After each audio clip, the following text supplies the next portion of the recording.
బీసీలను హత్య చేసిన వారిపై విచారణ వేగవంతం చేసి నిందితులను కఠినంగా శిక్షించేలా చర్యలు తీసుకోవాలని సీఎం చంద్రబాబు నాయుడు ఆదేశించారు. ఈ అంశాన్ని తమ మేనిఫెస్టోలో కూడా పొందుపరిచామని, అవసరమైతే ప్రత్యేక కమిషన్ కూడా ఏర్పాటు చేస్తామని అన్నారు. సచివాలయంలో బీసీ సంక్షేమ శాఖపై సమీక్షించిన సీఎం వివిధ అంశాలపై అధికారులకు సూచనలు జారీ చేశారు. సబ్ కమిటీ నివేదిక రాగానే బీసీ రక్షణ చట్టాన్ని అమల్లోకి తెస్తామన్నారు. రాష్ట్రంలో 2014-19 మధ్య నాటి టీడీపీ ప్రభుత్వం జిల్లా కేంద్రాలలో 13 కాపు భవనాలను మంజూరు చేసిందని, అందులో 5 భవనాల నిర్మాణాలను ప్రారంభించామని, మిగిలిన వాటిని గత ప్రభుత్వం నిలిపివేస్తుందన్నారు. కూటమి ప్రభుత్వం అధికారంలోకి రాగానే నిర్మాణాలను పూర్తి చేసేందుకు నిధులు విడుదల చేసిందని తెలిపారు.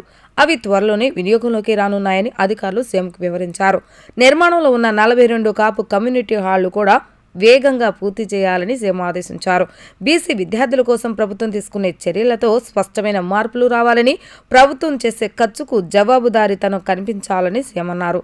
రాష్ట్రంలోని 660 గవర్నమెంట్ హాస్టల్స్లో 13.10 కోట్లతో చేపట్టిన మరమ్మతులు మరో 6 వారాల్లోపు పూర్తి చేయాలని ఆయన ఆదేశించారు.